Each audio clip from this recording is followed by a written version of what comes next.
이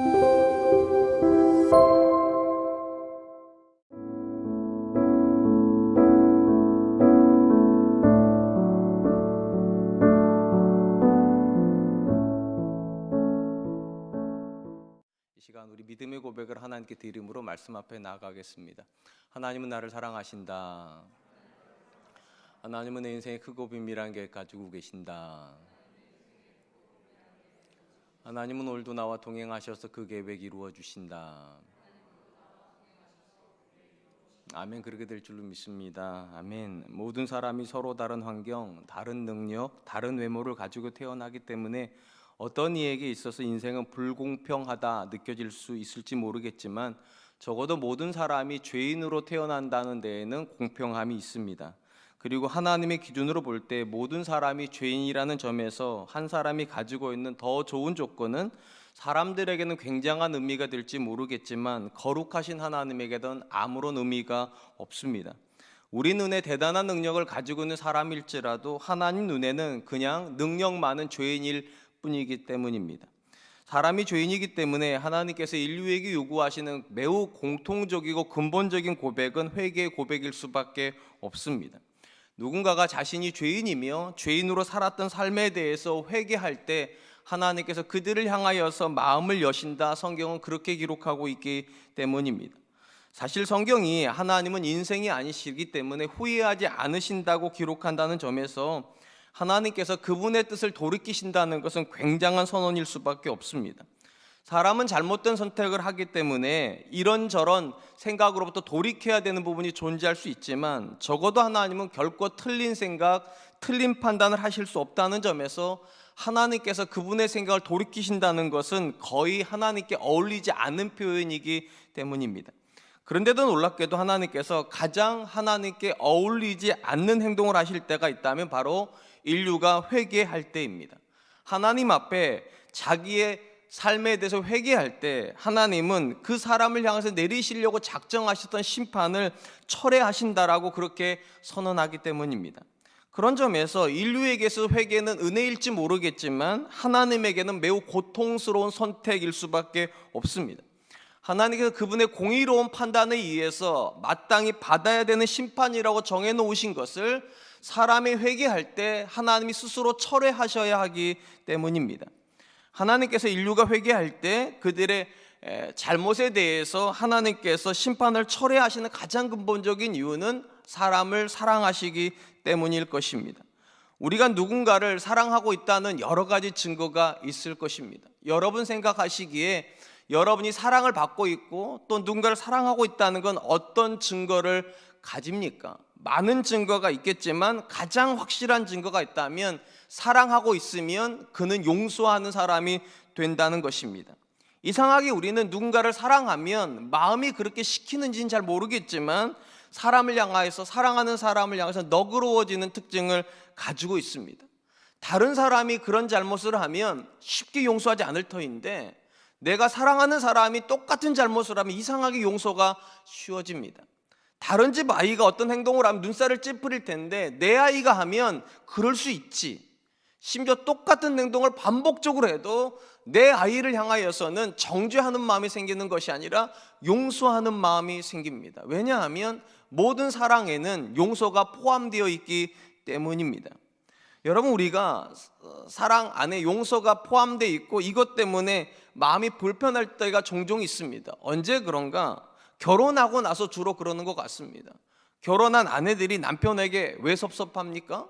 연애할 때는 뭐든지 다 용서해 줄 것처럼 어떤 것도 다 품어줄 것처럼 그렇게 했던 남편이 결혼을 하고 나서 아내가 하는 사소한 잘못에도 굉장히 신경질을 부릴 때 아내들이 생각합니다. 내 남편이 바뀌었구나, 변했구나. 그리고 여기서 확장돼가지고 어떻게 결론 내든가 내 남편은 이제 더 이상 나를 사랑하지 않는구나. 분명히 이런 생각이 전적으로 옳은 생각은 아니지만 또 전적으로 틀렸다고 보기도 어렵습니다. 왜냐하면 우리는 사랑받고 있다는 걸 어떻게 확인하는가?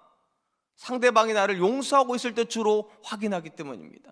그 어떤 사람도 사랑받는데 상대방이 나를 비난할 거라고 생각하지 않습니다. 사랑받는데 상대방이 나를 정죄할 거라고 생각하지 않습니다. 사랑받으면 용서받을 것을 기대하고 누군가가 용서하고 있다면 그 사람은 나를 사랑하고 있는 것입니다. 그리고 성경이 말하는 하나님은 사랑이시기 때문에 우리를 용서하시기를 기뻐하십니다. 오늘 우리가 살펴볼 본문의 말씀은 하나님께서 니느웨를 향하여서 가지고 계셨던 심판의 계획을 하나님께서 스스로 철회하시는 기록을 담고 있습니다.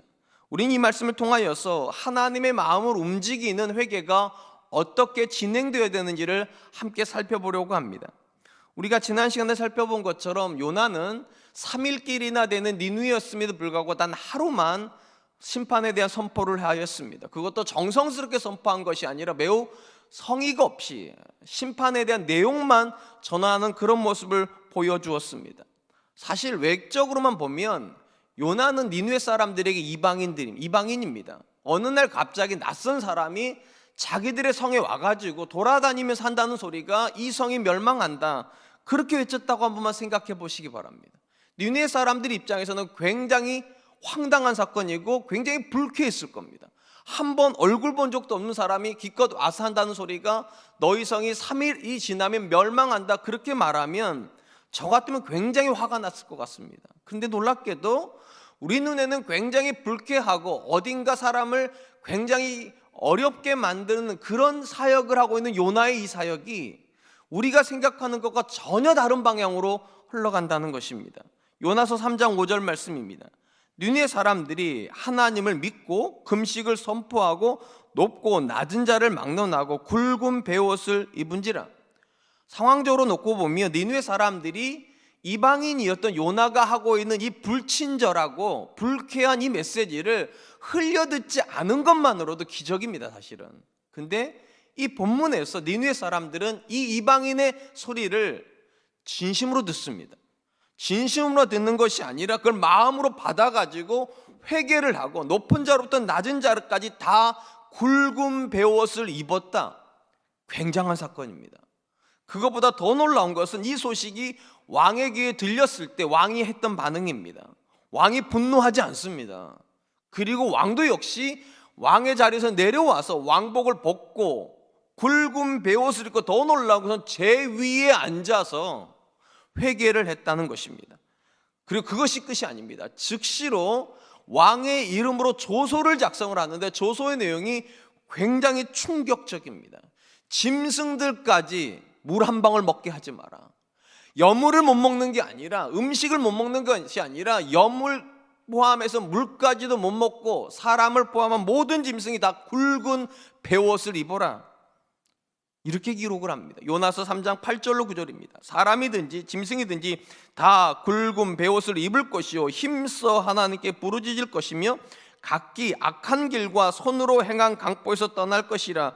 하나님이 뜻을 돌이키시고 그 진노를 그치사 우리가 멸망하지 않게 하시리라. 그렇지 않을 줄을 누가 알겠느냐 한지라.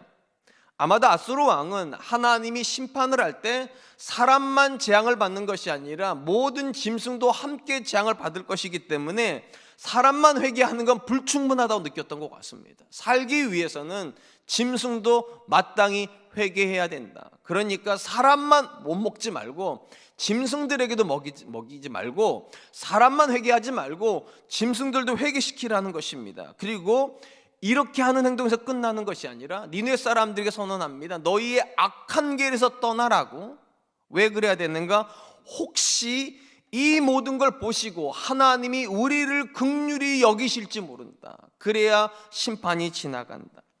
사실 이런 니느웨 사람들의 행동이 굉장히 충격으로 다가오는 이유는 하나님의 백성인 이스라엘 역사에서도 이런 모습은 한 번도 일어나지 않았기 때문입니다. 우리가 잘 아는 것처럼 구약 이스라엘이 왕정 시대가 시작되었을 때 초기에는 통일 왕국이었습니다. 나라가 하나였는데 중간쯤 가가지고 분열 왕국으로 나누게 됩니다. 북이스라엘과 남유다로 나누게 되고요. 북이스라엘의 역사가 대략 210년 정도 지속이 되게 됩니다. 그런데 안타깝게도 이 210년의 북이스라엘 역사는 이방인의 역사하고 거의 똑같습니다. 그들은 거의 대부분의 시간에 우상 숭배를 하고 악행을 하였습니다. 그리고 하나님은 이런 북이스라엘을 긍휼히 여기셔서 수시로 선지자를 보내셨습니다. 오늘 우리가 살펴보고 있는 요나 선지자도 역시 북이스라엘에서 활동했던 선지자입니다. 심지어 성경에서 가장 많은 이적을 행했던 두 선지자가 있습니다. 엘리야와 엘리사입니다. 이 두 선지자는 남유다에서 활동한 선지자가 아닙니다. 북이스라엘에서 활동했습니다. 하나님께서 가장 강력한 두 선지자를 북이스라엘에게 주셨던 가장 중요한 이유는 그들도 돌아오기를 원하셨기 때문입니다. 그런데 참 안타깝게도 210년의 북이스라엘 역사에서 이스라엘은 단 한 번도 제대로 하나님께 돌아와 본 적이 없습니다.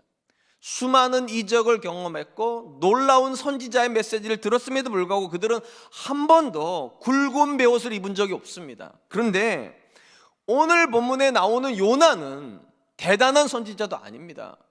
그는 하나님 앞에서 돌아서는, 하나님의 명령을 버리고 도망쳤던 그런 허접한 선지자, 계속 이렇게 표현을 했어요.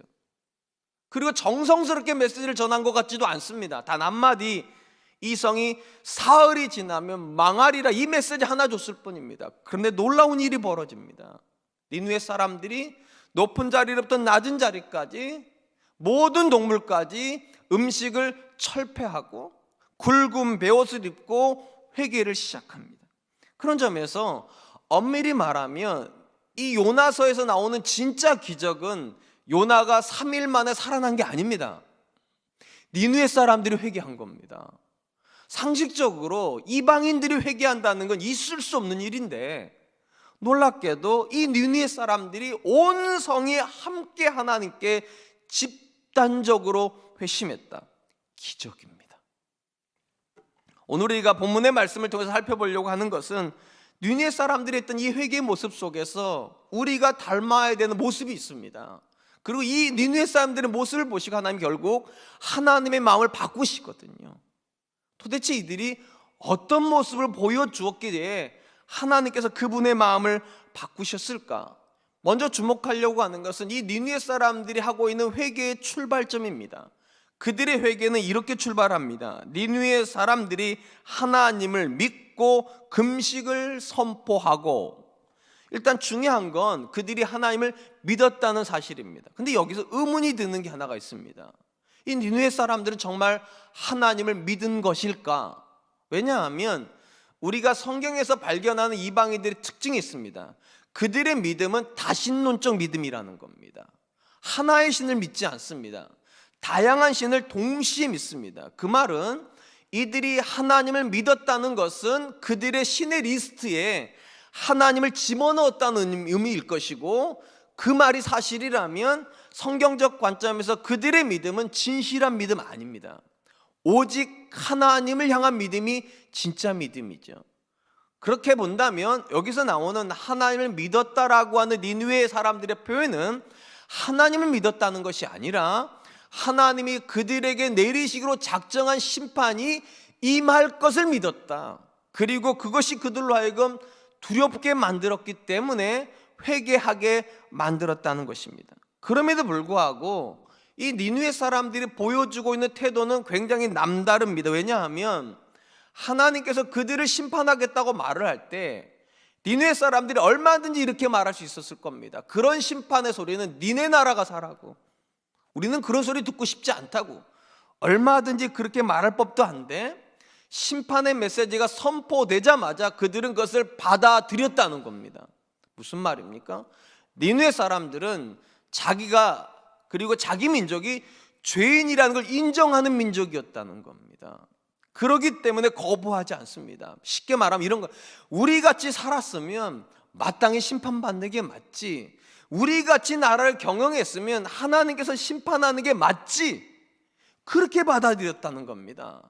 그래서 회개가 시작이 된 것입니다.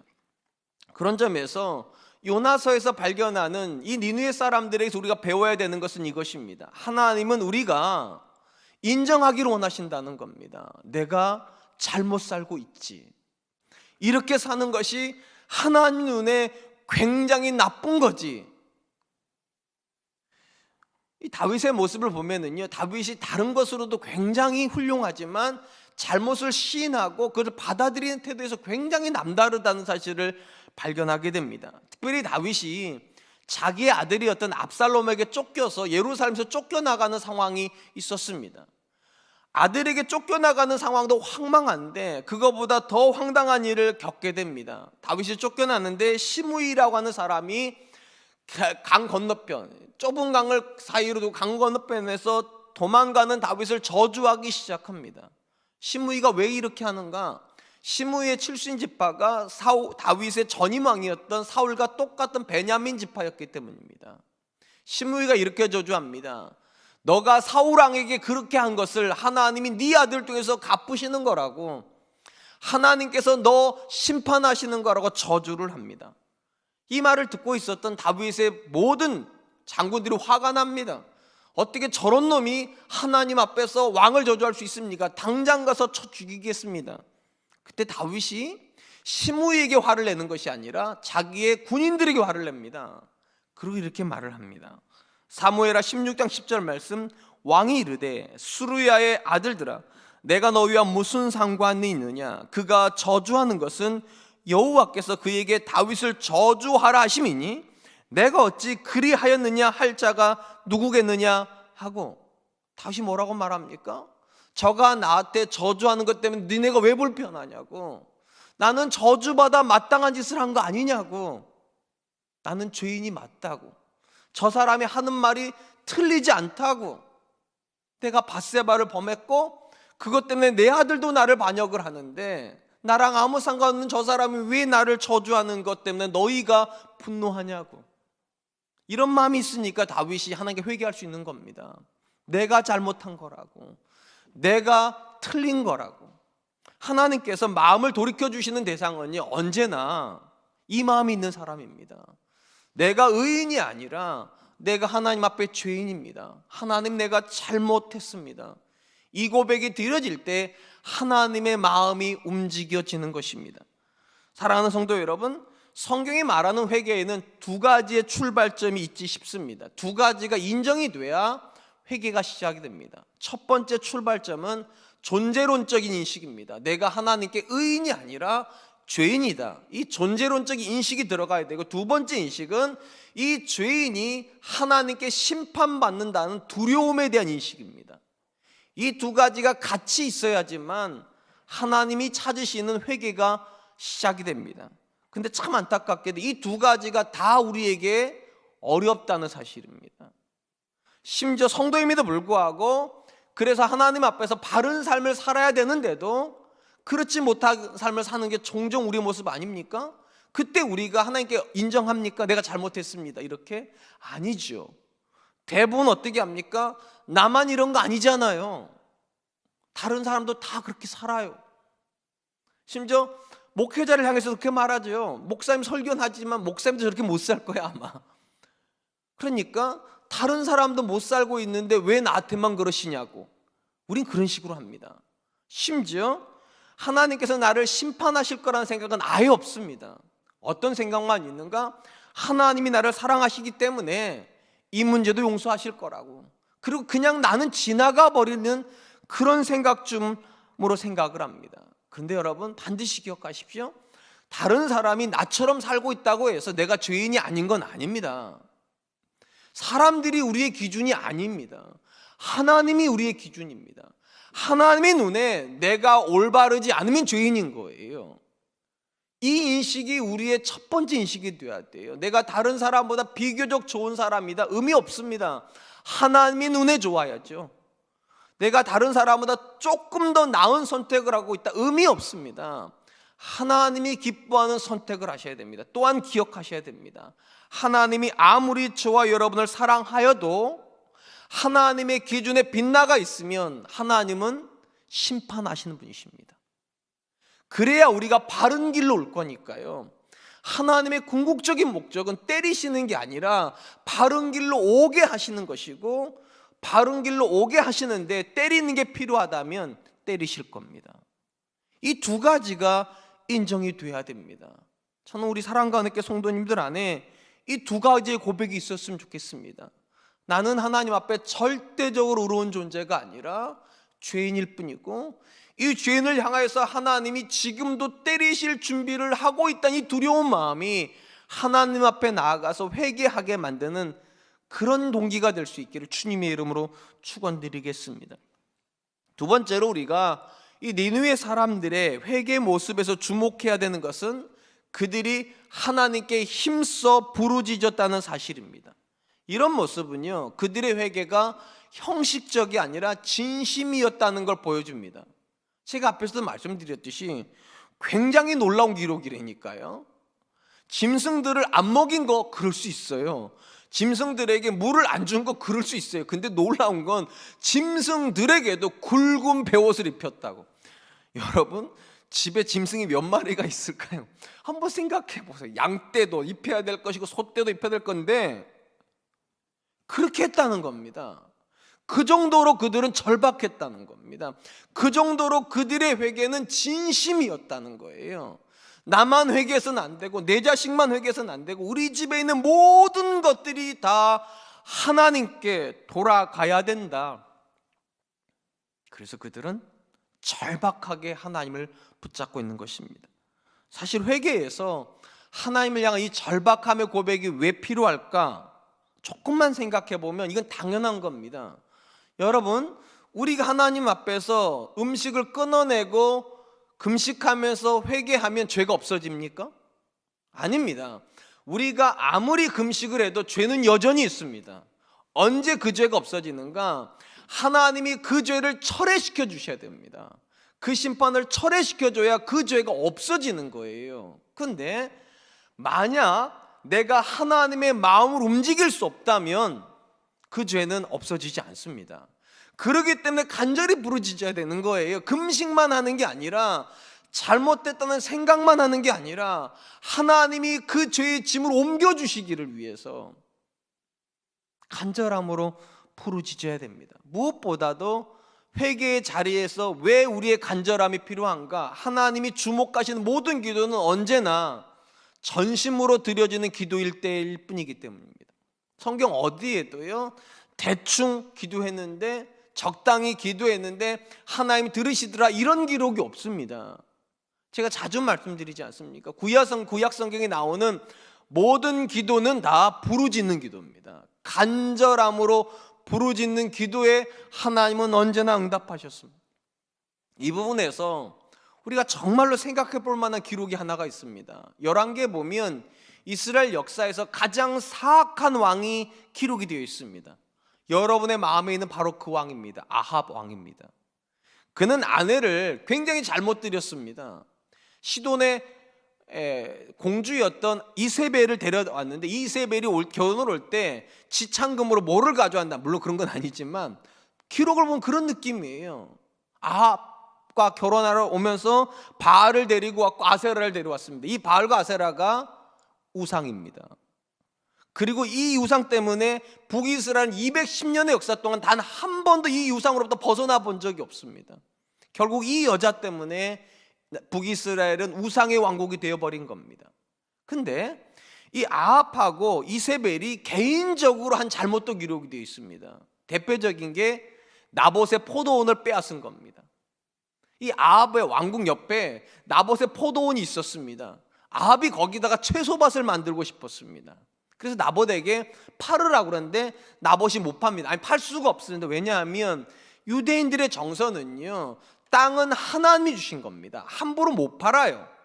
그래서 조상의 땅이기 때문에 못 팔겠다고 선언했더니만 이세벨이 분노를 합니다. 라합이 그 문제를 못 해결하는 걸 보고서. 그래서 어떻게 해버리는가? 거짓 증인을 세워가지고 나봇을 죽여버립니다. 그리고 포도원을 차지했습니다. 이 소식을 하나님이 아십니다. 모르시지 않아요. 그래서 어떻게 하십니까? 엘리야를 보내시고 죄악에 대한 심판을 선언하는데 어떤 심판을 주시는가? 아합만 죽이는 건 부족하니까 그 집에 있는 모든 남자들을 함께 죽이시겠다고. 엘리야가 아합에게 갑니다. 그리고 하나님께서 그에게 주신 그 명령을 그대로 전환합니다. 너의 집에 있는 모든 남자가 다 죽을 거라고. 근데 이스라엘 역사에서 가장 사악했던 왕이었던 이 아합이 어떤 행동을 취하는가? 그리고 그 행동을 보시고 하나님이 어떤 결정을 하시는가? 성경이 이렇게 기록을 합니다. 열왕기상 21장 27절 29절. 아합이 이 모든 말씀을 들을 때에 그의 옷을 찢고 굵은 배로 몸을 동이고 금식하고 굵은 배에 누우며 또 풀이 죽어 다니더라. 여호와의 말씀이 디셉 사람 엘리야에게 임하여 이르되 아합이 내 앞에서 겸비함을 내가 보느냐? 그가 내 앞에서 겸비함으로 내가 재앙을 저의 시대에는 내리지 아니하고 그 아들의 시대에야 그의 집에 재앙을 내리리라 하였더라. 아마도 아합은요, 이전에 하나님께서 그에게 말씀하셨던 재앙에 비해서 지금의 재앙은 치명적이라는 걸 느꼈던 것 같아요. 자기만 죽는 것이 아니라 모든 남자가 죽는다는 말은 그의 집안이 끝났다는 이야기입니다. 이 두려움과 이 절망감이 이 사악했던 왕의 마음을 움직입니다. 그래서 그가 평소에는 절대로 하지 않을 것 같은 모습으로 전심으로 하나님께 회개를 합니다. 그러니까 열왕기상에서요, 가장 놀라운 기록 중에 하나가 그 악한 왕도 회개를 한다는 겁니다. 적당히 회개하는 것이 아니라 전심으로 회개를 합니다. 더 놀라운 것은 그렇게 악한 사람이었는데 이스라엘을 전 국민적으로 다 우상 숭배를 만들었던 그 왕이 회개했는데 저 같으면 외면할 것 같습니다. 근데 하나님이 그 사악한 왕의 전심으로 드리는 회개에도 반응을 하신다는 겁니다. 그래서 그의 때에는 내리지 않으시겠다고. 여기서 우리가 분명히 깨닫는 것이 하나가 있습니다. 하나님이 심지어 악한 사람이 하는 회개에도 언제 반응하십니까? 전심으로 드려질 때요. 전심으로 부르짖을 때 하나님께서 외면하실 것 같은데도 외면하지 않습니다. 그래서 회개가 드려질 때에는 전심이 필요합니다. 하나님이 긍휼히 여기셔야지만 이 죄가 옮겨지니까요. 하나님이 불쌍히 여겨주셔야지만 그 심판이 사라질 거니까요. 근본적인 관점에서 성경이 말하는 회개는요, 인간의 절망과 하나님에 대한 믿음의 합작품입니다. 그러니까 회개를 분해를 하면 두 개의 큰 뼈가 나온다는 겁니다. 인간의 절망, 하나님에 대한 믿음이요. 뭐에 대한 절망입니까? 내가 죄로 인해서 망가뜨려 놓은 것에 대한 절망입니다. 나 때문에 내 아들들이 다 죽게 생겼구나. 이게 아합의 절망인 거예요. 나 때문에 우리 집안이 끝나겠구나. 이게 아합이 느끼는 깊은 절망입니다. 왜 그가 회개합니까? 아직 소망이 하나가 남아 있어요. 하나님이 혹시라도 나를 불쌍히 여기시면 내가 망가뜨린 이 모든 것은 회복될 수 있다. 이 두 가지가 만나면 간절해지는 겁니다. 나는 완전히 망쳐놨고 하나님이 혹시라도 나를 불쌍히 여겨주셔야지만 이 상황이 해결이 된다. 이 믿음이 있는데 어떻게 사람이 절박해지지 않습니까? 왜 우리가 정말 하나님 기뻐하시는 회개를 하지 못할까요? 성경에서 말하는 한 사람 인생을 존재론적으로 새롭게 만드는 왜 그런 회개를 하지 못할까? 저는 아주 간단히 생각합니다. 절망하지 않기 때문입니다. 내가 내 자신에 대해서 절망하지 않아요. 내 배우자는 나한테 너무 깊은 절망을 하는데 이상하게 난 어떻게 생각하는가? 나 정도 되면 좋은 남편이지, 나 정도 되면 좋은 아내지 스스로 만족해버립니다. 내 자녀들은 나한테 정말로 깊은 절망을 해서 우리 아빠는 한 번도 나한테 잘했다고 말한 적이 없어. 최근 우리 큰아들이 저한테 한 말이에요. 저는 한 번도 그렇게 생각해 본 적이 없는데 우리 아들이 저를 향해서 그렇게 절망하고 있다는 전 몰랐어요. 그냥 어떻게 생각했는가? 나는 괜찮은 아빠지.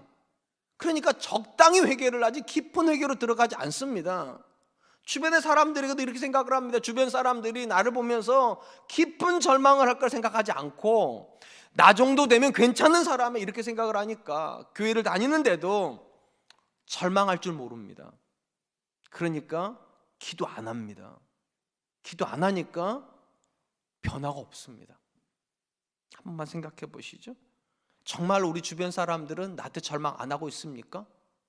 여러분의 자녀들은 여러분의 부모님을 보면서 우리 아빠는 계속 좋아지고 있어, 우리 엄마는 정말 계속 좋아지고 있어, 그렇게 말합니까?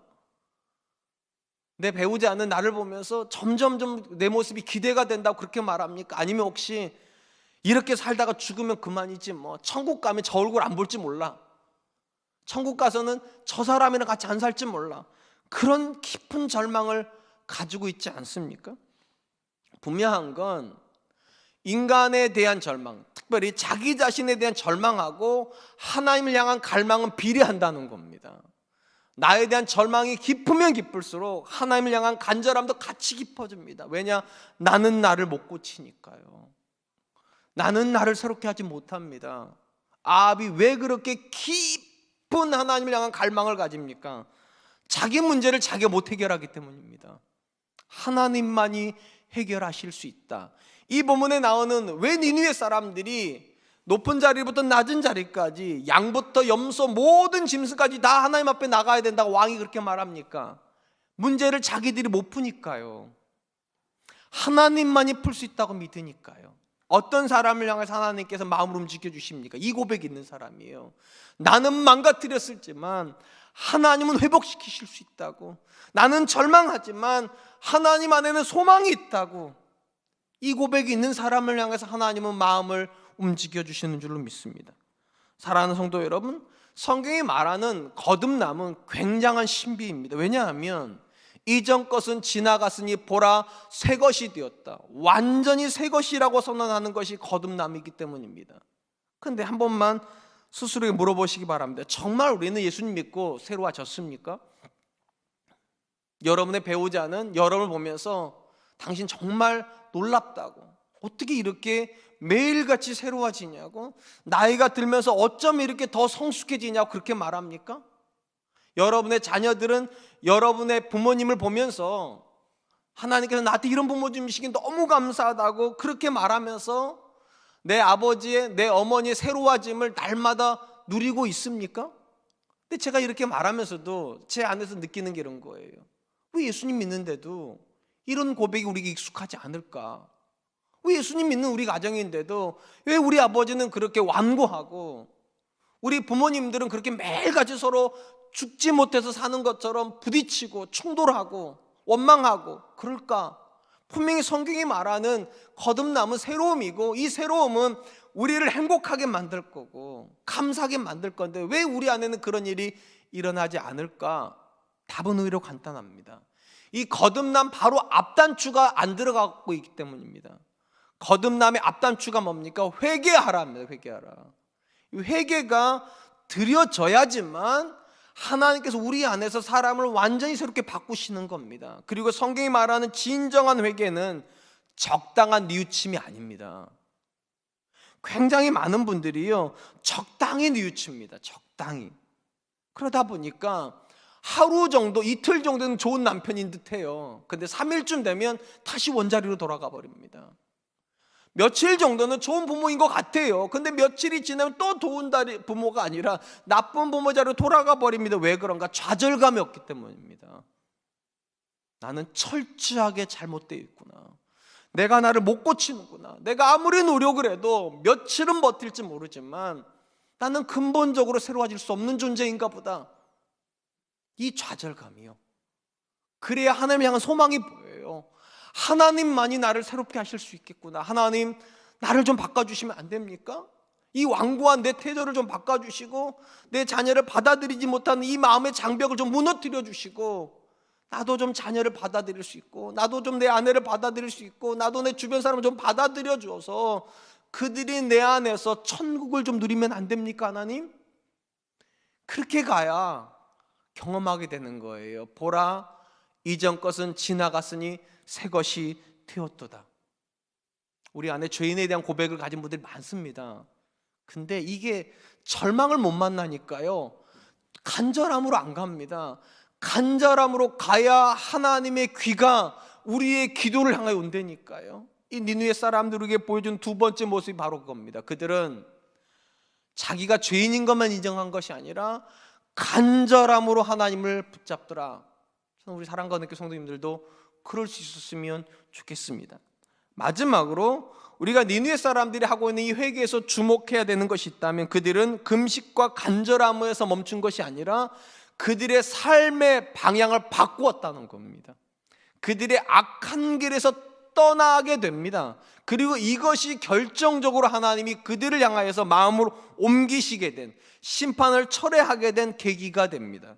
오늘 말씀 10절입니다. 하나님이 그들이 행한 것, 곧 그 악한 길에서 돌이켜 떠난 것을 보시고 하나님이 뜻을 돌이키사 그들에게 내리리라고 말씀하신 재앙을 내리지 아니하시니라. 여러분, 우리 성경을 잘 읽어보시면 돌이킨다는 표현이 2번 나옵니다. 앞에 나오는 돌이킨다는 표현은 니느웨 사람들이 돌이켰다는 뜻이고요, 뒤에 나오는 돌이킨다는 표현은 하나님이 돌이켰다는 뜻입니다. 그런데 단어적으로는, 우리 단어로는 똑같은 단어인데요, 히브리어 성경에 보면 이 2 단어는 다른 단어입니다. 앞에 나오는 니느웨 사람들이 돌이킨다라고 말하는 이 단어는 슈브라는 단어이고요, 방향을 바꾼다는 뜻입니다. 이렇게 가던 것을 돌이켜서 반대 방향으로 간다는 겁니다. 악으로 행했던 것을 돌이켜서 선으로 간다는 뜻입니다. 그리고 뒤에 나오는 하나님이 돌이킨다는 말은 나함이란 뜻으로요, 뜻이 뉘우친다, 후회한다, 우리 개념으로 말하면 회개한다는 뜻입니다. 그러니까 문자적으로 이런 뜻이에요. 아수르 사람들이 니느웨 성 안에서 살면서 악을 행하고 있었는데 하나님의 심판의 소리를 듣자 방향을 바꿨다는 겁니다. 이렇게 가면 큰일 나겠다. 방향을 바꾸는 걸 보고 하나님이 그런 니느웨 사람들을 보고서 회개했다는 뜻이에요. 내가 저런 사람들을 심판하려고 했구나, 내가 저렇게 좋은 인간들이었는데 내가 잘못 판단했구나 하고 마치 회개할 이유가 하나도 없는 하나님이 회개하심으로 뜻을 돌이켰다. 굉장히 놀라운 선언이에요. 이 선언은요, 제가 서론에서 말씀드렸듯이 사람이 회개하는 것은 우리에게는 은혜일 수 있어도 하나님에게는 처절한 고통이라니까. 왜냐? 하나님의 판단은 언제나 의롭습니다. 그러니까 한 존재를 심판하겠다고 말하는 이 판단은 옳아야 돼요. 아니, 옳을 수밖에 없어요. 근데 누군가가 뜻을 돌이켜서 방향을 바꿔버리면 하나님께서 그를 향한 판단을 철회하기로 작정을 하신다는 겁니다. 마치 본인이 틀렸다고 인정하시는 것처럼, 내가 틀렸구나, 내가 니느웨를 향해서 가지고 있던 내 생각이 틀렸구나, 그렇게 하시겠다는 거예요. 이건 하나님에게는 굉장히 수치스러운 걸 수밖에 없어요. 왜냐? 그분은 틀리실 수 없잖아요. 저는 틀릴 수 있고 여러분은 틀릴 수 있을지 몰라도 하나님은 틀리실 수 없는데, 우리가 회개하면 하나님이 스스로 틀렸다고 생각을 해 주시겠다는 거예요. 사랑을 하면 그렇지 않습니까? 상대방이 틀리지 않게 만들어 주려고 내가 틀리지 않습니까? 여러분이 자녀를 키우면서도 그렇지 않습니까? 내 자녀가 틀리지 않게 해주려고 내가 틀렸다고 말하는 때가 얼마나 많이 있습니까? 놀랍게도 이 본문에 하나님이 그렇게 하시겠다는 거예요. 이 니느웨 사람들을 구원해 주시려고 그들이 분명히 틀렸는데도 안 틀렸다고, 오히려 내가 틀렸다고 그렇게 하시겠다는 겁니다. 진정한 회개가 드려지면 어떤 복을 누리는가? 하나님께서 뉘우치신답니다. 나를 향해서 가졌던 그 생각을 뉘우치신답니다. 나를 향해서 가졌던 그 심판을 뉘우치신답니다. 다만 성경이 우리에게 말하는 회개에서 주의할 점이 있습니다. 우리가 생각하는 것처럼 회개는 쉽지가 않습니다. 앞에서도 말씀드렸듯이 우리가 회개를 하려면 내 자신에 대한 깊은 절망감이 있어야 됩니다. 그리고 거기로 끝나지 않습니다. 하나님 향해서 간절함도 가져야 됩니다. 근데 이 2가지도 정말 쉽지가 않아요. 자기가 잘못됐다고 쉽게 인정하지 못하는 남편들이 얼마나 많습니까? 아내들이 얼마나 많습니까? 부모들이 또 얼마나 많습니까? 자녀들이 또 얼마나 많습니까? 이것도 쉽지 않은데 하나님께만 내 인생에 답이 있다고 간절히 외치는 사람이 또 얼마나 있겠습니까? 거의 없습니다. 그러니까 이 2가지도 정말로 어려운 건데, 가장 어려운 이유가 뭔가? 하나님께서 니느웨 사람들이 죄인이라고 고백하고 간절히 외쳤기 때문에 뜻을 돌이키신 것이 아니라 그들이 악한 길에서 돌이킨 것을 보시고 하나님이 뜻을 돌이켰다. 어디까지 보시고 돌이키셨다고 되어 있는가? 악한 길에서 돌이킨 것까지. 그러니까 생각이 전환이 되고 기도가 시작됐을 때 하나님께서 그들을 용서하신 게 아닙니다.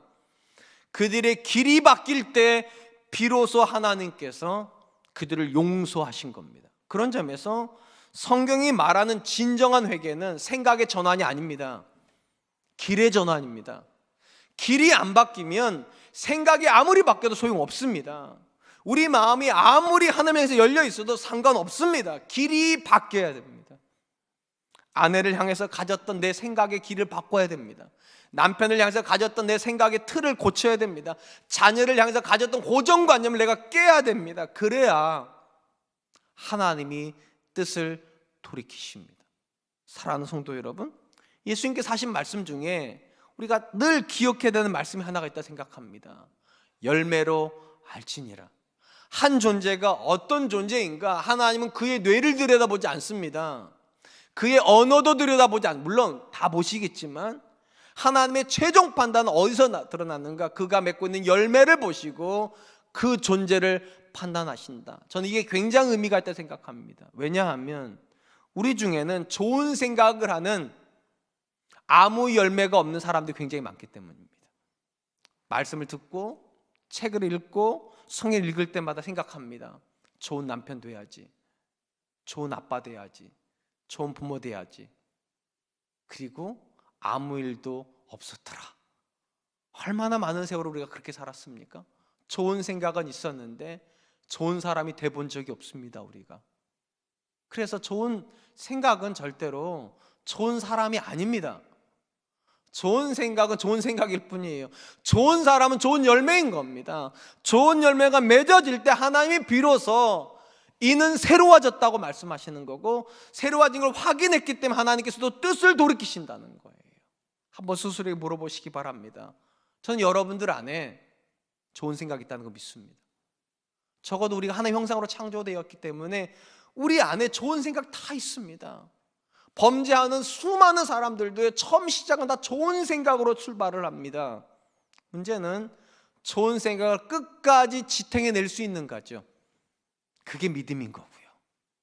하나님께서 이 생각을 통해서 나를 빚으실 거라고, 이 좋은 생각을 통해서 우리 가족을 빚어주실 거라고, 이 좋은 생각을 가지고 우리 공동체를 아름답게 빚어주실 거니까 내가 이 좋은 생각을 가지고 하나님께 쓰임받아야 되겠다. 그럼 좋은 열매가 맺어집니다. 바라기는 저는 우리가 생각만 새롭게 하는 생각 좋은 사람 되지 않았으면 좋겠습니다. 거기서 출발해서 하나님 앞에 이 좋은 생각이 열매가 되기를 위해서 간절히 기도하시고 정말로 내 삶에서 그 열매가 맺어지기 위해서 오늘도 내 자신하고 싸워야 돼요. 왜냐하면 내가 좋은 생각을 가지고 있는데도 그렇게 못하는 이유가 있을 거거든요. 내가 살았던 삶이 그걸 거부하기 때문입니다. 그래서 나를 부인하지 않으면 좋은 생각은 절대로 좋은 열매 되지 않습니다. 그리고 좋은 열매가 드려지지 않으면 우리는 아직 회개한 거 아닙니다. 이 본문에서 니느웨 사람들에게 보여준 도전이 뭡니까? 그들은 좋은 생각으로 출발해서 좋은 열매를 맺습니다. 그리고 하나님이 그들의 모습을 보고서 뜻을 돌이키셨습니다. 이 은혜가 우리에게도 있었으면 좋겠습니다. 이제 말씀을 맺으려고 합니다. 성경이 우리에게 가르쳐주는 하나님은 절대로 완고하신 분이 아닙니다. 한번 사람을 점 찍어 놓으면, 한번 사람에 대해 판단을 내리면 안 고치는 그런 완고한 분이 아니라 얼마든지 바꿔주신 온유하신 분이십니다. 사악한 사람이 길을 돌이켜서 온유해지면 하나님은 그 사람을 사악한 사람으로 기억하시는 것이 아니라 온유한 사람으로 기억합니다. 잘못된 길로 갔던 죄인일지라도 그가 돌이켜서 의인의 길로 오면 하나님 그를 죄인으로 기억하시는 것이 아니라 의인으로 기억해 주십니다. 그리고 하나님의 이 마음을 옮길 수 있도록 우리에게 요청하시는 것이 회개입니다. 우리가 방향을 바꾸면 하나님께서 후회함이 하나도 없으신 분, 잘못이 하나도 없는 그분이 마치 본인이 잘못했다는 듯이 길을 바꿔주시겠다고 그렇게 말씀하신다면 오늘도 우리가 회개할 이유는 있을 줄 믿습니다. 그리고 우리가 회개할 마음이 있다면 오늘 보면서 세 가지를 꼭 기억해야 됩니다. 회개는 뉘우치는 생각이 아니라 자기 절망입니다. 내가 죄인이구나, 하나님 앞에 철저하게 망가진 죄인이고 나 때문에 내 옆에 있는 사람들이 고통당하는구나, 이게 출발입니다. 그리고 이런 나를 고치실 수 있는 분이 오직 하나님밖에 없다는 이 간절한 고백이 두 번째 고백입니다. 간절해야 됩니다. 그리고 좋은 생각과 좋은 열망으로 끝나는 것이 아니라 내 길을 바꿔야 되겠다라고 하는 굳은 의지까지가 회개입니다. 그리고 삶의 열매가 바뀌면 하나님 우리 인생에 찾아오실 겁니다. 그리고 우리를 향해서 하나님이 가지고 계시던 모든 심판에 대한 계약은 철회가 될 것이고 선한 계획이 오늘도 우리 가정 가운데, 오늘도 우리 사회 가운데 찾아올 줄로 믿습니다. 이번 한 주간 하나님 앞에서 회개함으로 이 땅 긍휼히 여겨주시기를 기도하는 한 주간 되실 수 있기를 주님의 이름으로 축원드리겠습니다. 오늘 이 시간 주신 말씀을 기억하면서 함께 기도했으면 좋겠습니다. 여러분 자신 안에 절망이 있습니까? 세상은 이런 걸 원하지 않습니다. 항상 좋은 생각하라고 말하지 절망하라고 말하지 않습니다. 그런데 성경은 우리를 하여금 절망하라고 말을 합니다. 내가 죄인이기 때문에 내 옆에 있는 사람이 고통당하는 거 인정하십시오.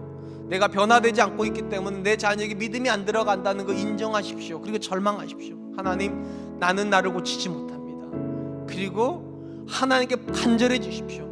하나님은 고치실 수 있습니다. 이 땅에 있는 문제, 내 인생에 있는 문제 하나님 고칠 수 있사오니 하나님 내가 간절하니까 붙잡게 하여 주시고, 마지막 세 번째, 하나님 좋은 생각과 열정으로 머물지 말게 해주시고 내 삶의 열매가 바뀌어지게 하여 주시옵소서. 우리 같이 한 번만 기도하겠습니다.